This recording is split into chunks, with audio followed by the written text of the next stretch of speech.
right.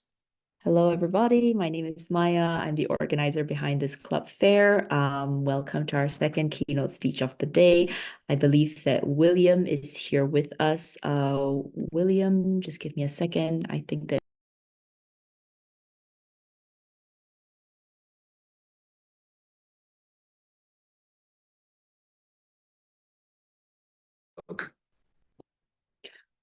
Okay, I'm back, everybody, and here is William. So without further ado, I will hand the stage over to William, who will talk to us about his research work. Go for it, William. Hey everyone.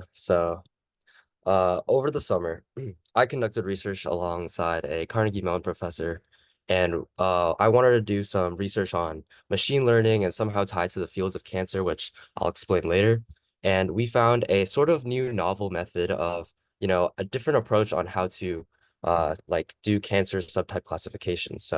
Will seem like a lot of technical jargon, but I'll dive into it later. And our work is titled Using Synthetic Gaussian Noise to Explore Stochastic Resonance in Cancer Subtype Classification. And I ended up writing a paper alongside my professor, and it was submitted to a journal. Here's my table of contents. So first I'll be going over the aim, then the methodology, the results, and then the discussion of my study, and then the conclusions and what this paper actually found. So my my aim, so first of all, coming from like a family that has been affected by cancer, specifically my father, I wanted to, like that sort of drove me to make tying my passions to somewhere like a field applicable to cancer and helping fight this battle, which is a very serious battle, and cancer is definitely like a recognized disease and problem worldwide. It makes up over 18% of worldwide deaths. And, I wanted to somehow contribute to that fight in my own way. So the research question I focused on was, are supervised machine learning methods capable of handling high-dimensional multi-categorical problems? And basically what we found over the past 3-4 months of research is that applying feature selection and Gaussian noise can apply this sort of concept called stochastic resonance. And this allows models to train and perform better on this data. And I'll explain all this in this next slide. So here's the workflow of my study and what we did. So first, we selected a data set, and our data collection was made of gene expression and cancer labels. And this is from real-world data from the Cancer Genome Atlas. And what we took this data set from was from the UCI repository, and they're known for giving good machine learnable data. And they took a bit the original data set was huge, maybe hundreds of thousands of data of real world patients. And what they did was they took a randomized sample and then they normalized it, which means their gene expression strings and RNA sequencing, they made that all into numbers, trainable numbers that can be fed into machine learners. And so our data set in the UCI repository was 801 samples and 20,531 features, which is a lot of data. If you can imagine that, that's 801 rows and 20,000 columns per row, which is more than enough data and actually bad to feed all of this into machine learners because it goes to a concept of overfitting where our machine learners are so trained onto the specific data that it's not able to be used as a reliable classifier for, other sets of data that aren't as specialized. So after we got our data collection, we did data pre-processing. So we merged the two data sets. So there was a data set of the gene expressions and the data set of the corresponding cancer tumors or the cancer labels for each RNA sequencing. So we did class balancing.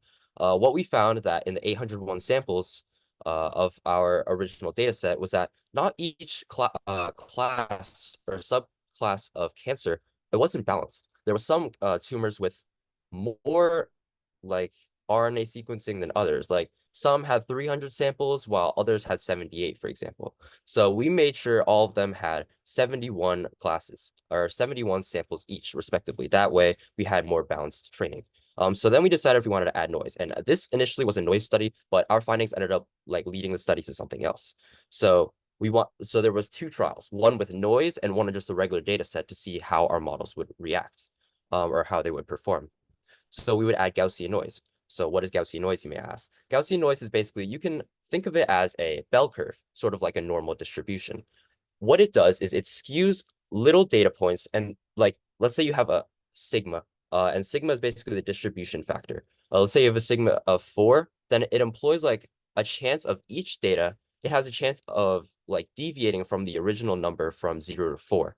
So that's what Gaussian noise basically does. And what it does is it forms like this sort of bell curve sort of distribution in your data rather than just scattered points. And then we decided like if it was a Gaussian noise trial or not, then no matter what, we would employ feature selection, and this would limit our data down extremely. We limited down to around 300 samples from the 800, and out of the 20,000 features, we only selected 80. And this was more than enough data for our models, and it prevented overfitting. And we use ANOVA F values for feature selection. And basically what this is just like high variance features. So through tests and through statistical testing, we saw which features were like which one mattered the most and which ones played the most in machine learning. So for data analysis, we ran a bunch of tests, and this just gave us a sort of distribution on the data, and this verified that each RNA sequencing had its very distinct value, and like between the classes, they were very distinct, very different. And so there was like a clear correlation between tumor and what their respective gene expression would look like. So we split it. We use a 80-20% splitting. So 80% of our data went into training, 20% went into testing. And we used a set of 8 classifiers to see how it would work throughout all of like through various classifiers, you know, how they would train on this type of data and if this theory of stochastic resonance would apply. So we use KNN, so it's K nearest neighbor, logistic regression, naive Bayes, support vector machines, SVM, random forest, gradient boost, AdaBoost, XGBoost, and these are just a bunch of machine learners. And for evaluation, we use a bunch of performance metrics. So we had cross-validation, and cross-validation just makes it so like, so what we did was a standard K-fold cross-validation. So it's sort of like you take one subset of data and then you train on that subset of data, and then you verify it with all the other subsets of data. Let's say you have 10. So you have the first one, then you verify with 9. And then you go to the second one and you verify with the first one and then the other 8, and you go on in a loop. So it makes sure that overfitting doesn't happen within machine learners, and like that it's able to adapt to different sets of data. And then we have accuracy, precision, recall, and F1, which are just like mathematical and probability, like calculations that like tell us like, you know, how well our models are actually doing. And through all that, and after all that evaluation, we found our best models. Yeah. So methodology. We conducted this using Google Scholar and Google Colab. Google Scholar is a notorious platform used for tons of literature review and good quality published papers out there that we incorporated into our study. And the Google Colab is just what we use to code and import our learners. So scope, we wanted to see how these algorithms, they classify RNA sequence and gene expression and then handle these high dimensional data sets, and how Gaussian noise and feature selection amplify our models. So our keywords in the study are classification, Gaussian noise, feature selection, stochastic resonance, and gene expression, which is basically, it basically summarizes our entire summary. Model performance was evaluated through various performance metrics, like I detailed earlier. So our results. This is a table that was in my paper. This table shows the classification results, and this was in the balanced data set where each each sample only had 80 features. And all of them initially did pretty well. And this is with feature selection, of course. So there wasn't like on the original data set, they performed pretty badly, and I'll just show you more later. But here's like how they performed with just feature selection, no noise added on the regular data set. And all of them did pretty good, with logistic regression and SVM scoring the highest. And we'll see later on that as like how these models will react as noise is added. So yeah, they did pretty good initially.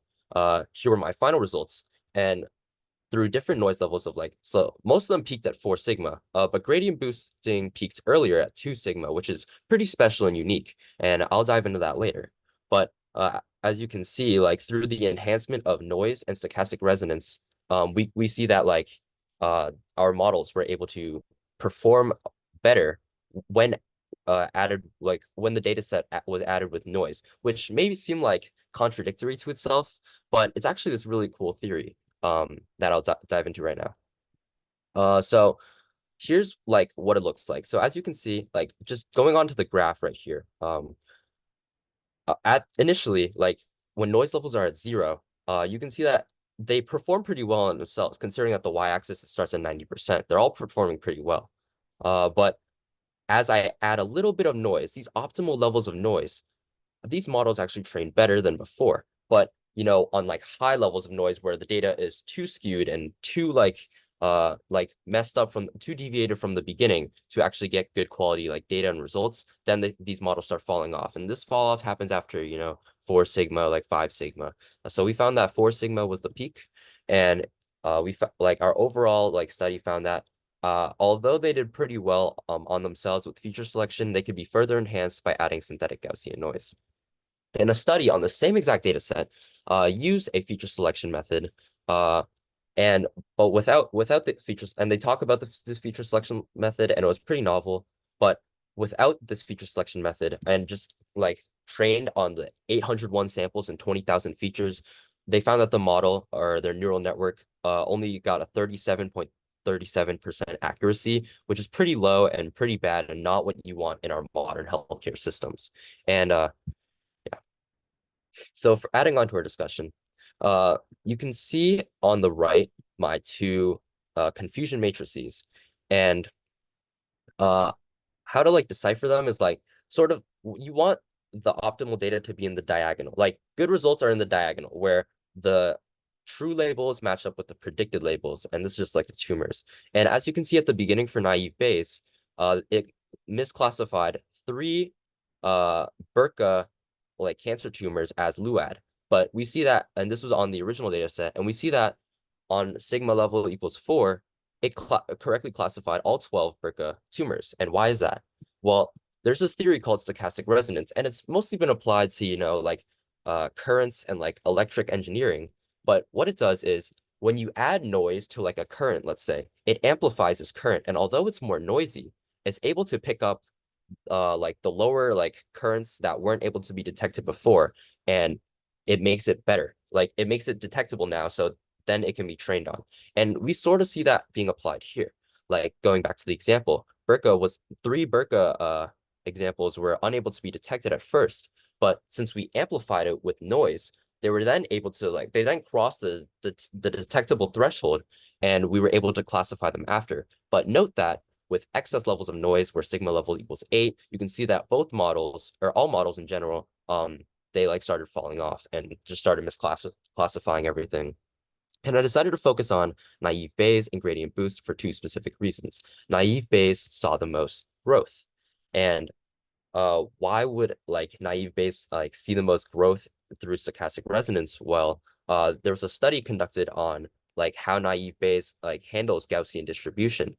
And naive Bayes, unlike other machine learners, it uses probability. And this like through like their augmentation and their structure, that their probability method allows them to see like the distribution, and like it weighs like the certain like features like separately, and it was just able to optimize because some of the like features like were able to be detected.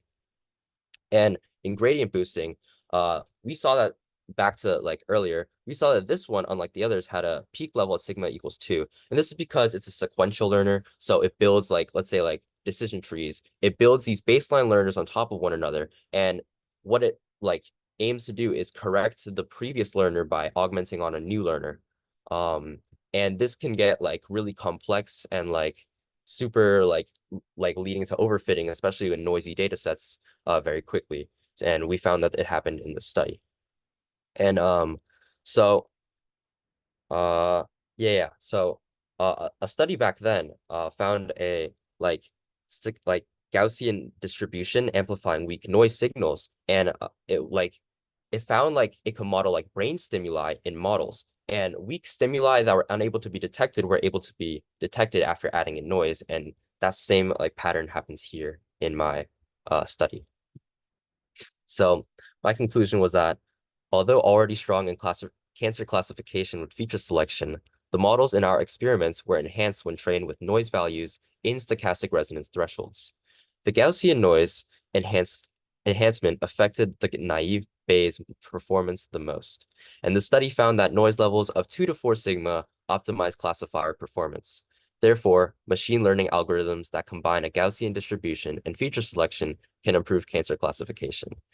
And yeah, that wraps up my data and my research. Thank you so much.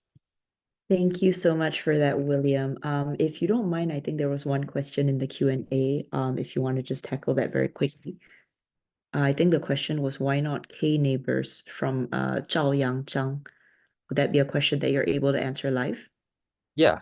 So we just found that going back here, we found that K nearest neighbor, I think I played around with their thresholds of like the K value and it was like sort of like a difference between like so the K what's cool about K nearest neighbors is that it like it's in the name. It uses this like a specific like the closest amount of data like per threshold like next to it. So I use a K nearest neighbor value of 6. So it uses 6 data points near to it to train and then it goes on from intervals of 6. Um I found that like as I played around with like K's like optimal like K's where it's like there's like a specific mathematical algorithm for K and it was much higher than 6 because I had so much data like even like minimalized in the minimalized data set. And I just found that the K nearest neighbor like it just I don't think it's very vulnerable to noise. So that's why like unless the K value is very low, like if the K value is like 2, for example, if you're the 2 closest data values, if they're very noisy, then they won't train well. But since I had a K value of 6, which like isn't relatively like that low, like it's much better than 2.